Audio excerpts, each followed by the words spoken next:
ओम गुरु ब्रह्मा गुरु विष्णु गुरुदेव महेश्वर गुरु साक्षात् परम ब्रह्म तस्मै श्री गुरवे नमः। ओम अखंड मंडलाकारं व्याप्तं येन चराचरं तत्पदं दर्शितं येन तस्मै श्री गुरवे नमः। नमः श्री गुरु कृपाय केवलम, नमः श्री गुरु कृपाय केवलम, नमः श्री गुरु कृपाय केवलम। गुरु যিনি অজ্ঞানতা নাশ করেন, যিনি জ্ঞানের আলো প্রদান করেন, গুরু যার সংস্পর্শে এলে, যার কৃপা হলে আমরা ভগবত ধামে আমরা পৌঁছতে পারি।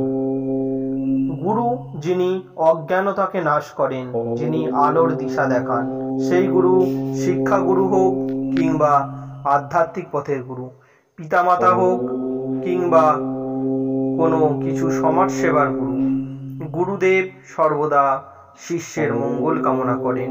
শিষ্য কথার অর্থ হলো শস্যের স্বরূপ।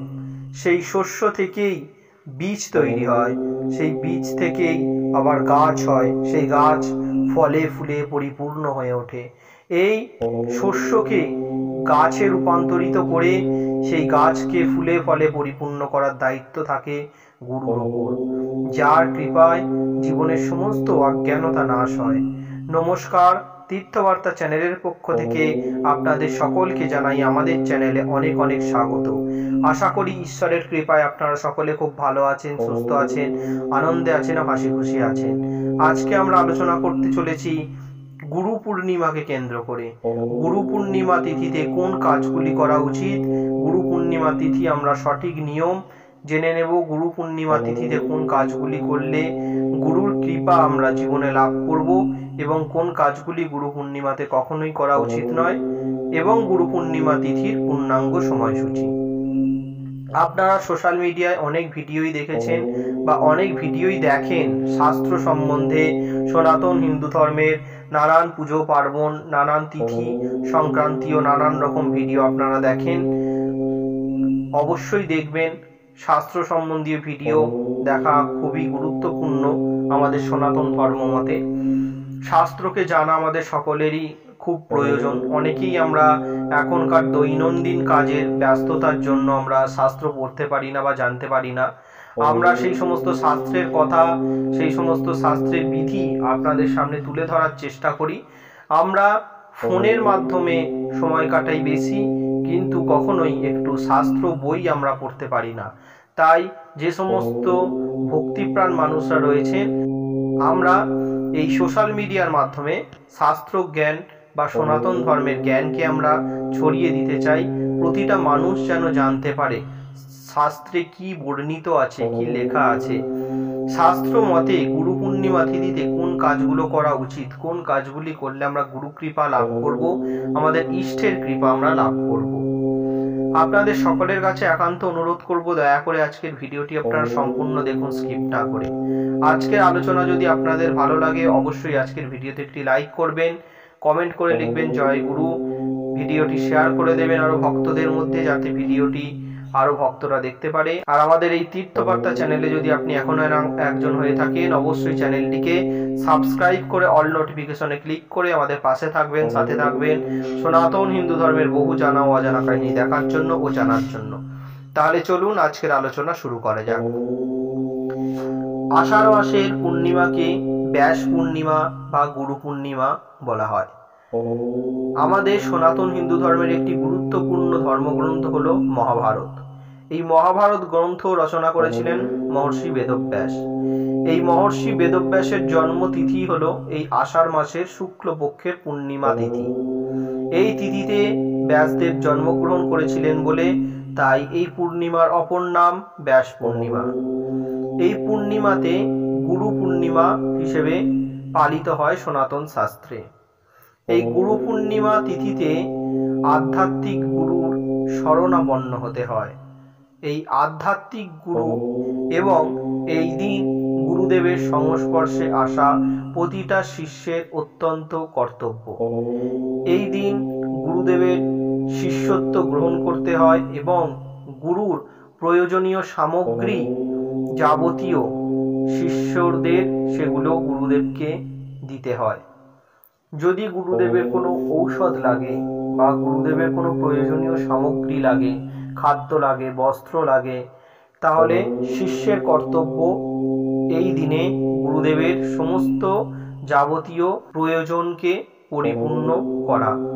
এবং অবশ্যই এই দিন খুব প্রভাতে স্নান করে শুদ্ধ বস্ত্র পরে গুরু পূজা করা একান্ত কর্তব্য শিষ্যদের।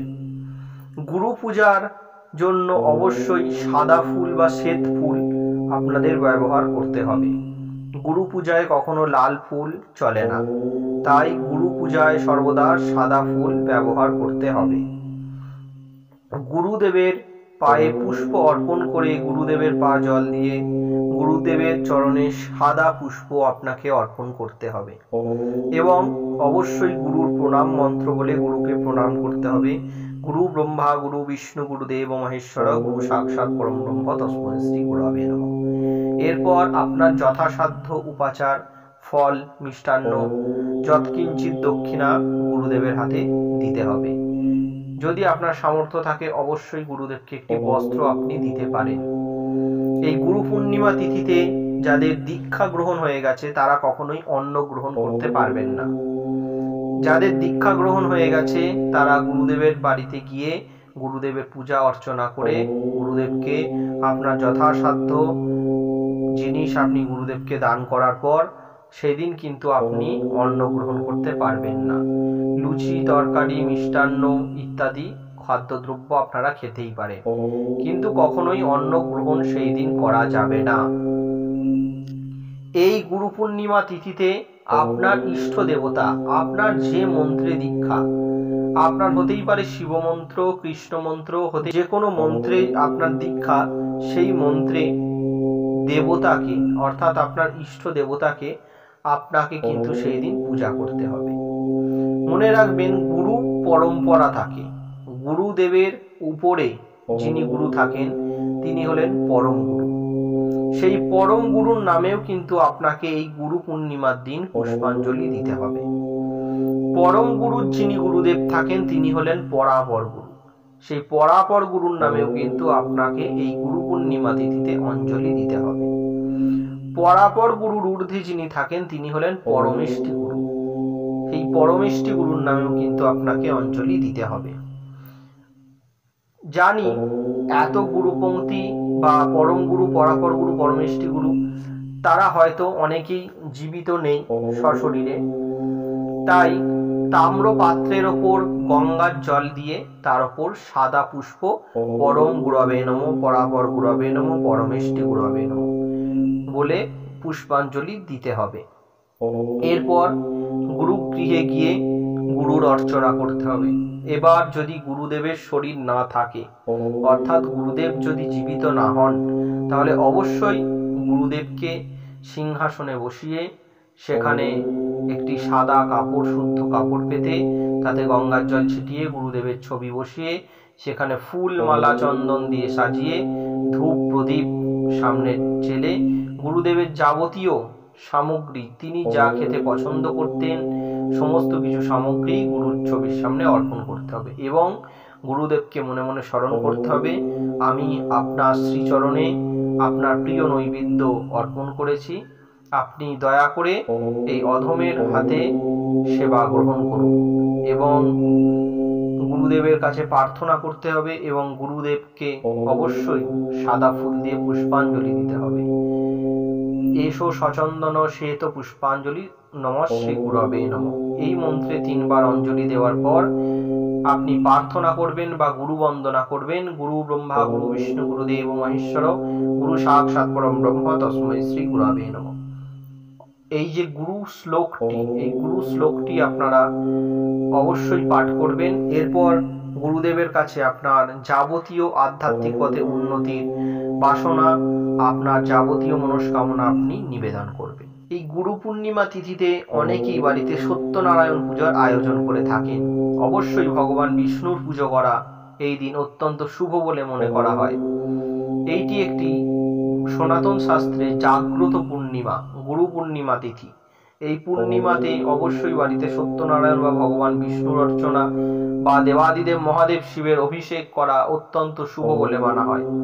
এই দিন দেবাদিদেব মহাদেব শিবের অর্চনা করলে বা মহাদেবের অভিষেক করলে জীবন থেকে নানান রকম জটিল সমস্যা দূর হতে পারে। এই দিন গুরু পূর্ণিমার দিন অবশ্যই নারায়ণকে 108টি তুলসী পাতা দিলে আপনার মনের যাবতীয় বাসনা পূরণ হতে পারে।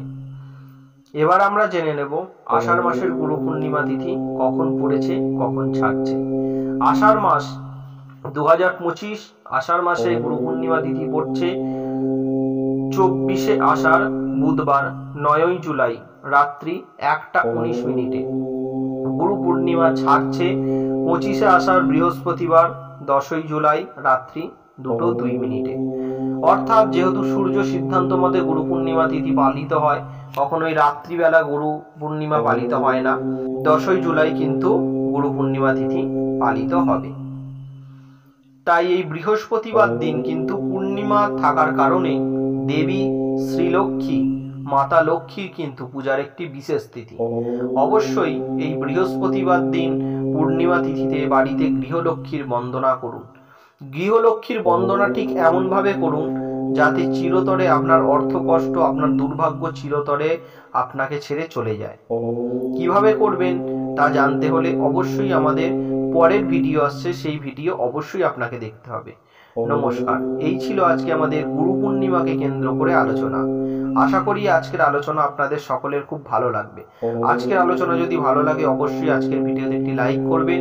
মনে যদি কোনো প্রশ্ন থাকে গুরু পূর্ণিমাকে নিয়ে অবশ্যই কমেন্ট বক্সে প্রশ্নটি করবেন। আজকের আলোচনা আমরা এখানেই শেষ করলাম। আবার দেখা হবে পরবর্তী কোনো সনাতন হিন্দু ধর্মের জানা ও অজানা কাহিনী নিয়ে। ঈশ্বরের চরণে প্রার্থনা করি আপনারা ততক্ষণ সকলে খুব ভালো থাকুন, সুস্থ থাকুন, আনন্দে থাকুন ও হাসি খুশি থাকুন। দেখতে থাকুন আমাদের এই ছোট্ট চ্যানেলটি তীর্থবার্তা। নমস্কার, হরে কৃষ্ণ, জয় গুরু।